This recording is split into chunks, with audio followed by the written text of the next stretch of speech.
तो इस वीडियो में हम देखेंगे प्रोडक्शन पॉसिबिलिटीज़ कर्व और फ्रंटियर के बारे में कि क्या है। तो मैंने यहाँ पर कुछ डेफिनेशन लिखी हैं, सबको मैं एक्सप्लेन करूँगा। तो सबसे पहले वाले को देख लेते हैं कि ये क्या है। A production possibilities curve in economics measures the maximum output of two goods using a fixed amount of input। इसका मतलब है कि एक fixed amount of input use करके टू गुड्स के लिए और उसका जो मैक्सिमम आउटपुट होगा उसको मेजर करने के लिए जो कर्व यूज़ करेंगे उसको क्या कहते हैं? प्रोडक्शन पॉसिबिलिटीज़ कर्व और production possibilities frontier. The input is any combination of the four factors of production. वो इनपुट जो है वो फोर फैक्टर्स में कोई भी प्रोडक्शन हो सकता है, कोई भी कम्बिनेशन हो सकता है, जैसे कि लैंड, लेबर, कैपिटल या एंटरप्रेन्योरशिप। ओके, तो ये तो था ये वाला डिफिनेशन। अब इस सेकंड वाले डिफिनेशंस को देख लेते हैं कि क्या है। Production possibility set refers to different possible combination of two goods that can be produced from a given amount of resources and a given level of technology. Okay, production possibility set जो है ये different possible combination of two goods को show करता है, explain करता है, जो कि प्रोड्यूस तभी होगा जबकि द अमाउंट ऑफ रिसोर्स वो भी गिवन होगा और स्टेट ऑफ टेक्नोलॉजी या टेक्नोलॉजी का लेवल जो है वो भी गिवन होगा। या प्रोडक्शन पॉसिबिलिटी कर्व और frontier shows the various alternative combination of two goods and services that an economy can produce. Okay, ये प्रोडक्शन पॉसिबिलिटी कर्व और फ्रंटियर जो है ये various alternative combination of two goods या services show करेगा जो कि इकानमी तभी प्रोड्यूस करेगा जबकि resources fully and efficiently employed होंगे। फुली एंड एफिशिएंटली एम्प्लॉयड का मतलब ये है कि जो रिसोर्सेज जो है उसमें वेस्टेज ना हो, न टाइम का वेस्टेज और न ही यानी without any use of resources. Production possibility curve shows the obtainable options. ये मैक्सिमम पॉइंट शो करेगा, लेकिन वो पॉइंट शो करेगा जो ऑब्टेनेबल हो, जो हासिल हो सकता हो। वो पॉइंट शो नहीं करेगा ये जो शो नहीं हो सकता, यानी जो हासिल नहीं हो सकता, जो ऑब्टेनेबल नहीं हो। अच्छा, there is a maximum limit to the amount of goods and services which an economy can produce with the given resources and the state of technology. Okay, अच्छा, यहाँ पे जो लिमिट जो है आउटपुट की वो मैक्सिमम है। जो इकानमी जो आउटपुट प्रोड्यूस करेगी स्टेट ऑफ टेक्नोलॉजी से और गिवन रिसोर्सेज से, वो क्या होगी? वो मैक्सिमम होगी। The resources can be use to produce various alternative goods which are called production possibility and the curve showing the different production possibilities is called production possibility curve. Okay, जो resources जो है वो various और alternative goods produce करेगी जो कि production possibilities कहते हैं उसे, और जो कर्व जो and the curve showing the different production possibilities, वो कर्व जो है वो डिफरेंट पॉसिबिलिटी शो करेगा।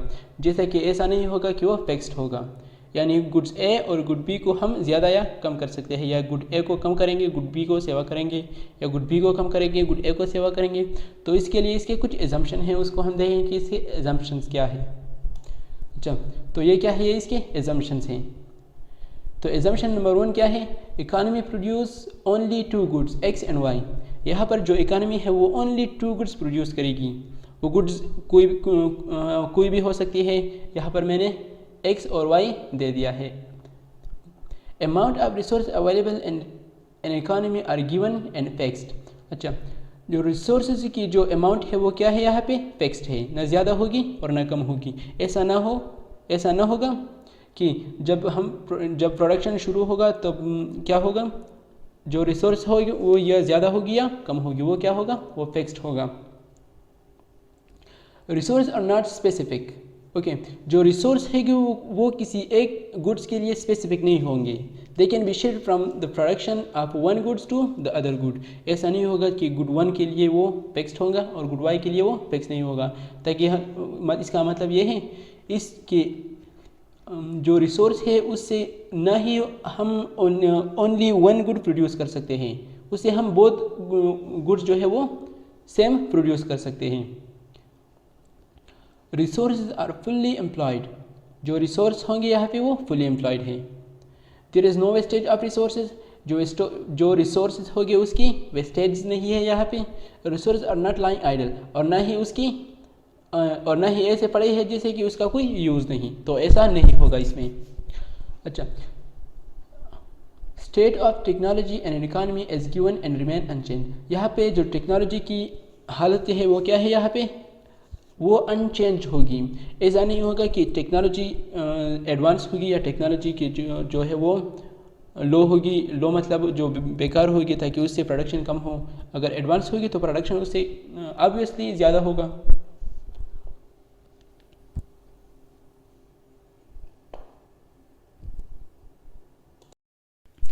अब आते हैं production possibility schedule and curve की तरफ। Production possibility schedule refers to tabular presentation of different possible combinations of two goods that an economy can produce with the given resource and available technology. Okay, तो ये क्या है इसकी, ये schedule जो है उसका एक tabular form है, इसका एक tabular representation है जो कि शो करता है क्या, possible combination of two goods जो economy produce करती है with given resource and available technology। तो यहाँ table 1.3 given production possibility schedule, यहाँ पे एक स्केड्यूल दिया गया है। It shows that with given resource an economy can produce either 0 units of X and 21 units of Y. तो यहाँ पे इस पॉइंट पे देखो, इस पॉइंट पे क्या हो सकता है, या तो जो गिवन लेवल ऑफ टेक्नोलॉजी और रिसोर्स है वो या तो 0 level of good X and 21 amount of good Y वो प्रोड्यूस कर सकती है। यहाँ पे क्या है, जब हम 1 यूनिट को बढ़ाएंगे तब क्या होगा, गुड वाई जो है वो मैक्सिमम क्या होगी, 20 होगी। या पॉइंट बी में क्या है, यहाँ पे पॉइंट बी में ऐसा होगा कि मैक्सिमम अमाउंट अगर हम गुड एक्स को 2 यूनिट बढ़ाएं यानी 1 यूनिट और बढ़ाएं तब मैक्सिमम यहाँ पे 2 गुड एक्स हो जाएंगे और मैक्सिमम गुड वाई कितने हो जाएंगे, वो 18 हो जाएंगे। इसी तरह ये सब पॉइंट्स हैं। अगर हम गुड वाई को 0 प्रोड्यूस करें तब maximum amount of good x क्या होगा, वो 6 होगा। यहाँ पे ऑल पॉइंट्स जो है ये अटेनेबल है। अब यहाँ पे देखो ये ऑल पॉइंट्स जो है ये अटेनेबल है। अगर यहाँ पे देखो इस ये जी अगर हम इससे आगे चले जाएं इस पॉइंट पे, लेट सपोज इस पॉइंट को देखो,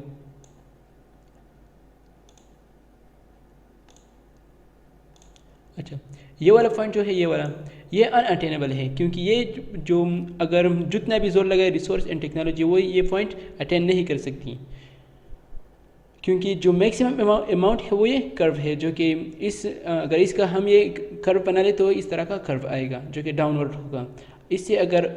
इससे बाहर अगर कोई भी पॉइंट आ जाएगा तब ये क्या है, ये अनअटेनेबल है।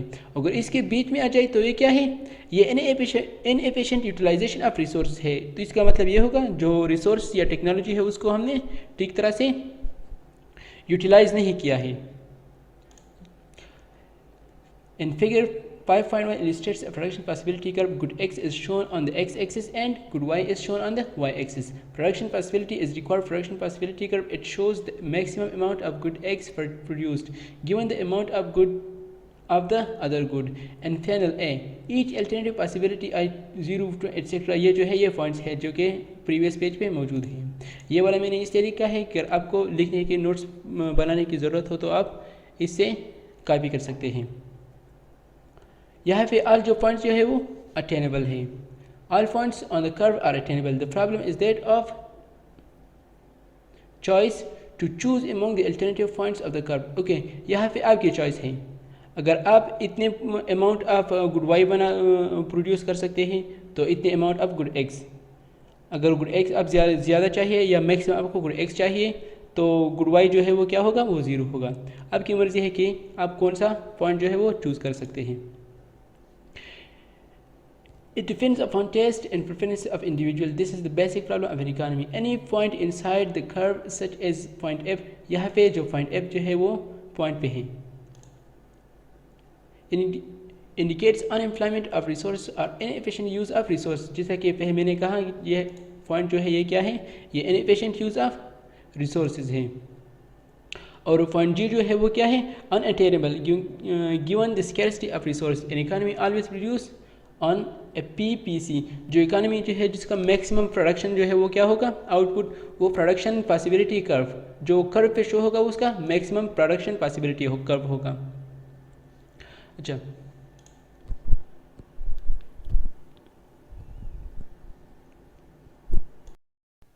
तो अब देखते हैं कि प्रोडक्शन पॉसिबिलिटी कर्व के फीचर्स क्या है। तो इसके फीचर्स जो है, number A, production possibility curve slopes downward. इसका स्लोप क्या है, ये डाउनवर्ड है। ये क्या होगा, ये डाउनवर्ड होगा। Production possibility curve slopes downward from left to right because under the condition of full employment of resource, क्योंकि फुल एम्प्लॉयमेंट ऑफ रिसोर्स की वजह से क्या है, ये डाउनवर्ड है। Production of one good can be increased only after sacrificing production of some quantity of the other goods.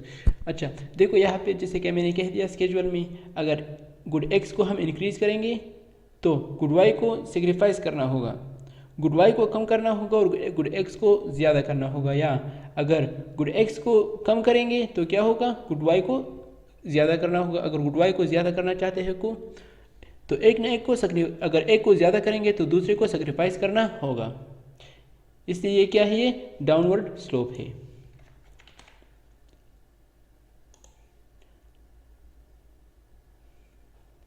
It is so because resources are scarce. Due to this, production of both goods cannot be increased at the same time. That is why production possibility curve slopes downward.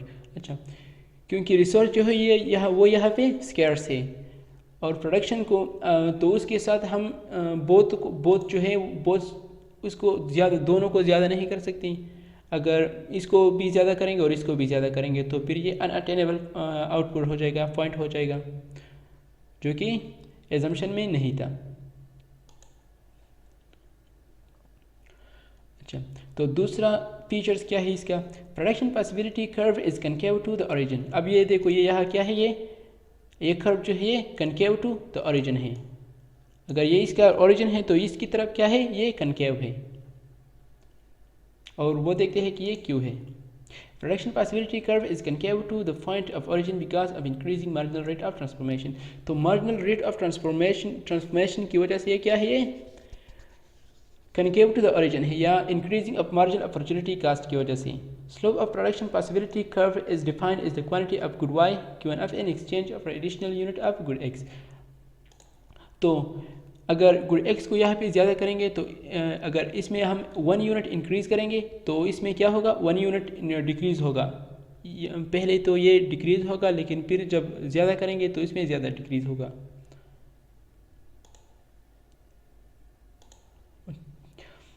Marginal opportunity cost is opportunity cost of good X gain in terms of good Y. अच्छा, marginal opportunity cost जो है ये क्या है, ये एक opportunity cost है good X के लिए जो कि गेन होती है। अपॉर्चुनिटी कास्ट वो होती है जब ये पॉइंट अटेंड करेगा तो ये क्या करेगा, लॉस करेगा। ये जो पॉइंट लॉस करेगा वो ये क्या करेगा, अटेंड करेगा।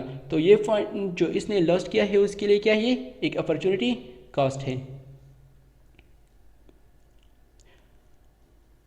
Marginal rate of transfer. Okay, concave shape of production possibility curve means that slope of production possibility curve increase, which implies that MRT increases, marginal rate of transformation increases. It means that for producing an additional unit of goods, sacrificing of units of other goods. अगर एक को increase करेंगे तो दूसरे को sacrifice करना होगा। यह opportunity cost जैसा कि मैंने कहा goes on increasing, जो opportunity cost हो क्या होगा, वो increase होगा। It is because resources are not equally efficient for the production of both goods. तो यहाँ पे क्या है, ये रिसोर्सेज बोथ गुड्स के लिए एफिशिएंट नहीं है। अगर ऐसा हो सकता है कि गुड वाई को ज़्यादा प्रोड्यूस करें और गुड एक्स को कम प्रोड्यूस करें। अगर यहाँ पे देखो, अगर मैक्सिमम गुड एक्स प्रोड्यूस करेंगे तब कितना प्रोड्यूस कर सकते हैं, 6 यूनिट, और मैक्सिमम गुड वाई प्रोड्यूस करेंगे तब कितना प्रोड्यूस करेंगे, 21 यूनिट्स। तो गुड वाई जो है उसको ज़्यादा प्रोड्यूस कर सकते हैं ये। If resources are transferred from production of one good to another, cost increase, MRT or MOC increase. It is called law of increasing opportunity cost, जिसको क्या कहते हैं, law of increasing opportunity cost। तो अब देखते हैं कि इसमें ये कर्व जो है ये शिफ्ट कब होगा और चेंज कब होगा, कि रोटेट कब होगा। अब देखते हैं। With discovery of new stocks of resources or an advancement in technology, the productivity capacity of an economy increases. अच्छा, जब रिसोर्सेज में या टेक्नोलॉजी में क्या आ जाए, चेंजेस आ जाए, तब इसका ये कर्व जो है ओरिजिनल कर्व ये क्या होगा, ये शिफ्ट होगा। The productive capacity of an economy increase, जो इकानमी की कैपेसिटी होगी आउटपुट की वो इंक्रीज हो सकती है या डिक्रीज हो सकती है। The economy can be produce more good x और मोर गुड वाई और मोर ऑफ बोथ गुड्स, या तो वो ज़्यादा गुड एक्स या ज़्यादा गुड वाई या कम गुड एक्स या कम गुड वाई या दोनों को कम या ज़्यादा प्रोड्यूस कर सकती हैं। The effect of economy growth on the production possibility curve of a country is, अच्छा तो ये एक ग्राफ है, इसमें मैंने ये बनाया है, तो देखते हैं। Production possibility curve will shift to the right when, अच्छा तो ये राइट की तरफ, ये बीच वाला जो है ये ओरिजिनल कर्व है, तो ये राइट की तरफ कब शिफ्ट होगा, तो देखते हैं 2 पॉइंट्स हैं।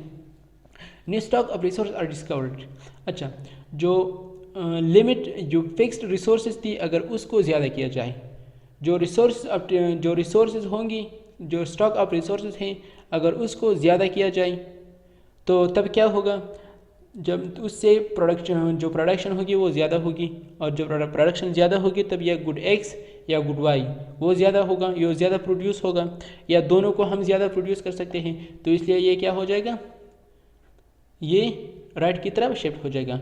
अब देखो यहाँ पे पहले गुड एक्स को इतना और गुड वाई को इस पॉइंट पे प्रोड्यूस कर सकते हैं। अगर रिसोर्स को ज़्यादा किया जाए, यानी अगर एक चीज़ 1 है तो वो 2 प्रोड्यूस कर सकते हैं, और उसको 2 किया जाए तो वो क्या करेंगे, 2 और 2 4 प्रोड्यूस करेंगे, तो उसको ज़्यादा प्रोड्यूस करेंगे दोनों को, तो इसलिए ये इस पॉइंट पे यहाँ पे आ गया। अच्छा, there is an advancement in technology, या क्या हो जाए, अगर टेक्नोलॉजी है वो एडवांस हो जाए। अब देखो यहाँ पे अगर टेक्नोलॉजी वही सेम रहेगी तब ये क्या होगा, ये बीच वाला कर्व जो है वो, यानी पी प्राइम ये वाला कर्व जो है वो ये इसका ओरिजिनल कर्व है। अगर टेक्नोलॉजी को एडवांस किया जाए, अगर इस टेक्नोलॉजी को एडवांस किया जाए मतलब वही प्रोडक्शन जो है वो उसकी रेट जो है वो इंक्रीज़ हो जाएगी। अगर टेक्नोलॉजी को ज़्यादा किया जाए इसका मतलब ये है कि कम वक्त में वो ज़्यादा प्रोडक्शन करेगी, यानी कम वक्त में उतने वक्त में वो उससे ज़्यादा आउटपुट प्रोड्यूस करेगी, तो उससे क्या होगा, ये कर्व जो है वो राइट की तरफ शिफ्ट हो जाएगा। अच्छा, production possibility curve will shift to the left when, अच्छा ये लेफ्ट की तरफ कब शिफ्ट होगा, ये उसका बिल्कुल अपोजिट है। When resource are destroyed because of national calamity like earthquake, fire, war etcetera, national calamity की वजह से जो रिसोर्स है वो तबाह हो जाए, जैसे कि भूकंप, ज़लज़ला एट्सेट्रा, आग, जंग, वॉर एट्सेट्रा। इससे अगर रिसोर्स जो है वो तबाह हो जाए, तो अगर रिसोर्स ही ना रहे तो प्रोडक्शन कहाँ से होगा, या रिसोर्स ख़राब हो जाए तो उससे क्या होगा, जो आउटपुट की जो लेवल है वो कम हो जाएगी। There is use of outdated technology, अगर टेक्नोलॉजी है वो ख़राब हो जाए या आउटडेटेड टेक्नोलॉजी हो तो वो क्या करेगी, वो ज़्यादा वक्त में भी या उस वक्त में भी उन्हीं वक्त में भी ये कम कम प्रोडक्शन करेगी, तो इससे क्या होगा, ये कर्व लेफ्ट की तरफ शिफ्ट होगा। अच्छा देखो इस ग्राफ को देखो 1.7 फिगर में देखो, improvement in technology takes place only in one good X, there is no improvement in technology of producing good Y. अच्छा यहाँ पे क्या है, यहाँ पे इम्प्रूवमेंट क्या है, यह ओनली गुड एक्स के लिए क्या हुआ, ओनली गुड एक्स के लिए जो रिसोर्सेज है वो इम्प्रूव हुआ, तो गुड वाई के लिए यहाँ पे कोई इम्प्रूवमेंट नहीं है, तो उससे क्या होगा, ओनली गुड एक्स जो है वो इंक्रीज़ होगी और गुड वाई जो है वो सेम रहेगी, यानी गुड एक्स उससे ज़्यादा इंक्रीज प्रोड्यूस होता है और गुड वाई जो है वो वही सेम लेवल पे प्रोड्यूस होता है। In figure 1.8 improve the technology takes place only in good Y. अच्छा यहाँ पे टेक्नोलॉजी है या रिसोर्स जो है वो ओनली गुड वाई के लिए इम्प्रूव हुई, तो गुड एक्स जो है वो अपनी जगह पे रहा और गुड वाई में क्या हुआ, इम्प्रूवमेंट आ गया, तो गुड वाई उससे ज़्यादा प्रोड्यूस हो सकती है, गुड वाई जो है वो उससे ज़्यादा प्रोड्यूस होगी और गुड एक्स जो है वो कॉमन रहेगी।